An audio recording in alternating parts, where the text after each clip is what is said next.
Good afternoon. I'm Dave Holden. This is Chuck Hughes.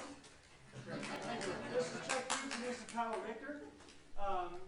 We don't really have a name as a tuba trio, but this is a lot of fun, I tell you.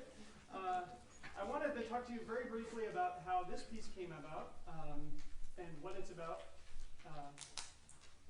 I own a very small, minuscule, really, sheet music publishing company, and there's been a sort of a recent trend in classical music for people, rather than to plop down several $1,000s for a commission, to ask a composer to write a piece of music. It's a very common trend to have a consortium, which is a group of performers who each chip in a little bit and then get a great piece written.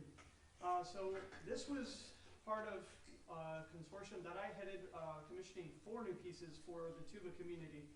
One was Tuba and Piano, written by Eric Winneben. The second one was Laura Kramer for tuba and chamber music. The third one is Brian's Tuba Trio. And the fourth one was written by Sven David Stanstrom for tuba ensemble. This trio is called Due Pezzi Perpetua, 2 perpetual pieces. And Brian's original idea, which I'm glad he got rid of, was to have 2 players, one person circular breathing an E flat throughout the whole thing, and the other person playing all this other stuff. And I'm so glad he got rid of that idea, because there's no way anyone could circular breathe that long and have it not wobble and do silly things. So he decided to break up the parts. So this drone tone you're going to be hearing is spread between the 3 of us. You might have a little fun trying to figure out who's playing the drone tone. It's like a little game I challenge the audience when we play this, is see if you can figure out who's playing the drone tone. It's a D sharp, okay, or E flat, whichever way you look at it. The second movement is a very primal, rustic, somewhat rambly, perpetual piece of just steady 8th notes and steady rhythmic drive. And the middle section is a slow 3/4 waltzy feel, but all the time it's just constant play. And throughout the waltz you'll hear these little interludes.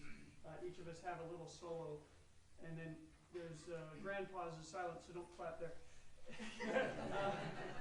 And then we restart. So we lovingly called this in our rehearsals the reset button.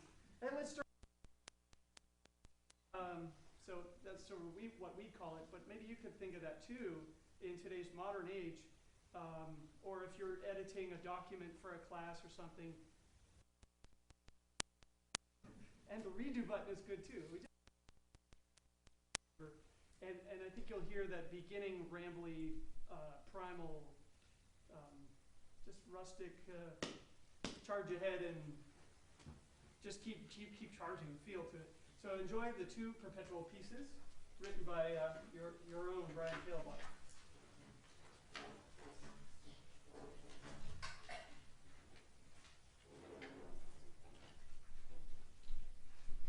One more thing, sorry.